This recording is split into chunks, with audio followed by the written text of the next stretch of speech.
Good morning everyone, doctor Shefali और आप।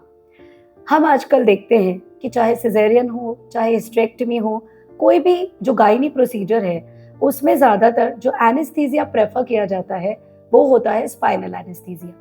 पहले नॉर्मली जनरल एनेस्थीसिया प्रेफरेबल था, लेकिन जब से स्पाइनल एनेस्थीसिया आया है यही प्रेफरेबल है।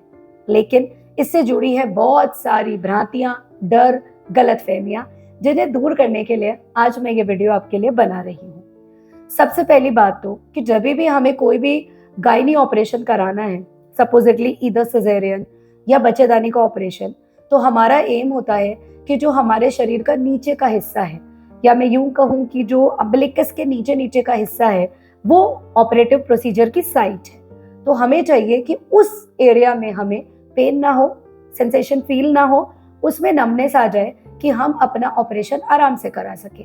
तो इसीलिए हमें लगा कि क्यों जनरल एनेस्थीसिया देना, क्यों पेशेंट को पूरा सुलाना, क्यों उसके मुंह में ट्यूब डालना, जब हम ये चीज लोकल स्पाइनल एनेस्थीसिया से इजीली कर सकते हैं।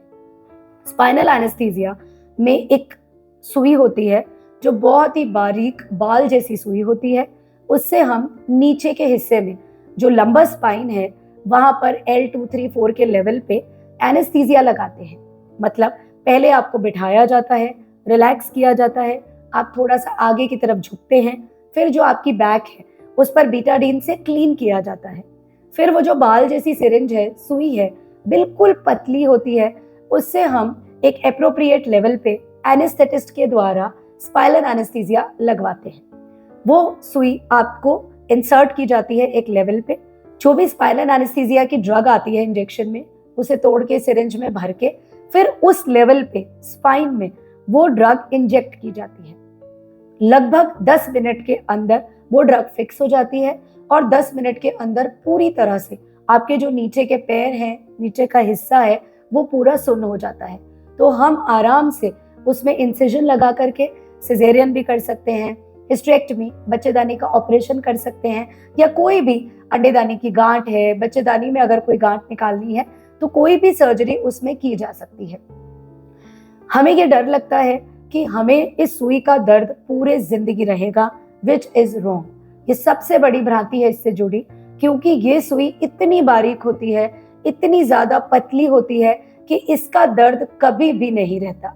जो बैक एक हमको डिलीवरी सिजेरियन के बाद रहता है, वो नॉर्मली गलत पोस्चर से, कैल्शियम की कमी से, झुक के बच्चे को दूध पिलाने से, झुक के चलने से, और हम यदि बैठते हैं तो पीछे तकिए का सहारा लेके नहीं बैठते, इसकी वजह से होता है, ना कि स्पाइनल एनेस्थीसिया से। तो आप आज ही रिलैक्स हो जाएं। यदि आपको स्पाइनल एनेस्थीसिया प्लान आउट हुआ है, डॉक्टर ने आपको समझाया है, लगने वाला है, या आप प्रेग्नेंट हैं और हो सकता है कि आपका सिजेरियन हो, तो भी आपको पहले से ही नॉलेज रहेगा कि दिस इज एब्सोल्युटली सेफ, इसका बैक एक कभी नहीं रहेगा, तो आप स्पाइनल एनेस्थीसिया के लिए इजीली रेडी हो जाएंगे। अब आपको जो सतर्कता रखनी है इसे लगवाने के 24 घंटे से लेकर 3 दिन के अंदर अंदर, वो मैं आपको टिप्स बताती हूँ। जो आपको स्पाइनल एनेस्थीसिया लगा है उसके 24 घंटे तक आपको तकिया यूज नहीं करना।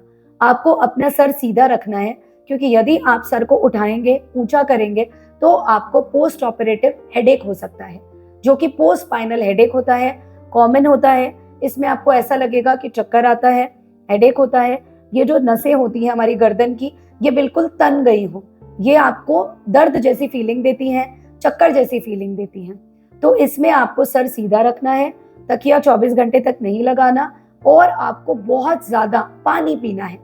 आप ऑपरेशन के बाद में डर के मारे कि पेट फूल जाएगा, पानी नहीं पीते, ये सबसे बड़ी गलती है। हम इनकरेज भी करते हैं आपको ओटी के बाद में कि आप 6 से 7 घंटे के बाद में ही पूरे दिन में कम से कम 10-12 ग्लास पानी पिए, ताकि आपको पोस्ट स्पाइनल हेडेक नहीं होगा, आपको यूटीआई नहीं होगा। तो आपको इन 2 बातों का विशेष ध्यान रखना है।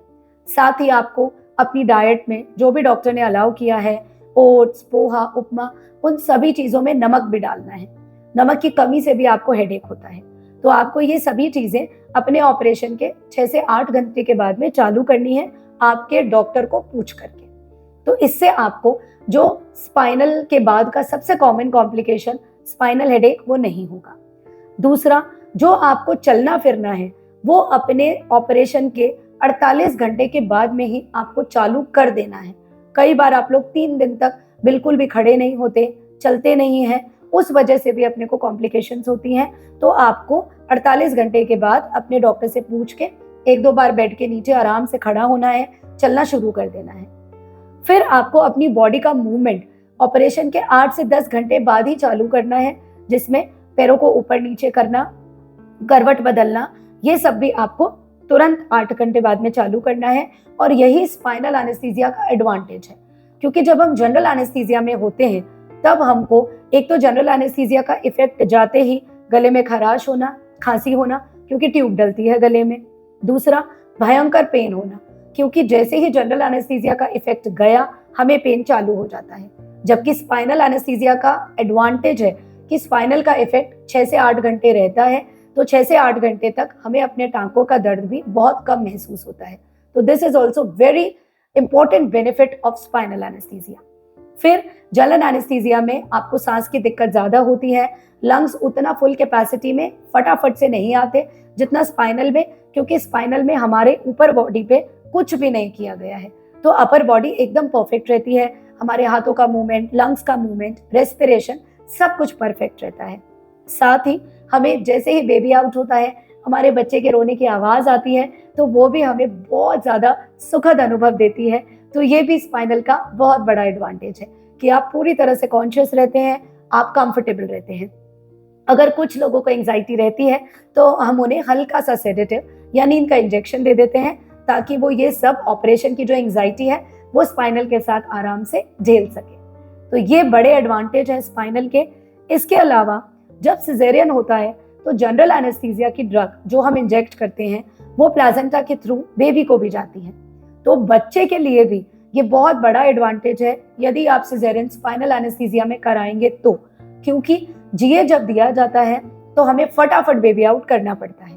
अगर किसी कारणवश बेबी अटक जाए या पहले सिजेरियन हो रखा है, एडेशन हो, हमें टाइम लग जाए बच्चे को बाहर निकालने में, तो जो जनरल एनेस्थीसिया की ड्रग है वो प्लाजेंटा से अगर बच्चे तक चली जाएगी तो बच्चे को भी उन जनरल एनेस्थीसिया के मेडिसिन से हजार्ड होने का, डैमेज होने का डर रहता है।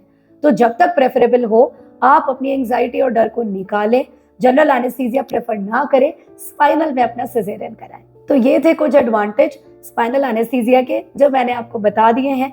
इन्हें आप ध्यान में रखें, फॉलो करें जो टिप्स मैंने आपको बताए हैं कि आपको स्पाइनल एनेस्थीसिया के बाद में अगले 3-4 दिन तक क्या ध्यान रखना है। तो स्टे हेल्दी, स्टे पॉजिटिव। आज ये सारे एंजाइटी, एप्रीहेशंस दिमाग से निकाल दीजिए और अपने सिजेरियन के लिए या कोई भी जो ऑपरेटिव प्रोसीजर आपका होने वाला है उसके लिए रेडी हो जाइए। और भी कोई क्वेरीज हो कमेंट सेक्शन में डालिए ताकि मैं आपके लिए वीडियो तुरंत बना सकूं। बाय।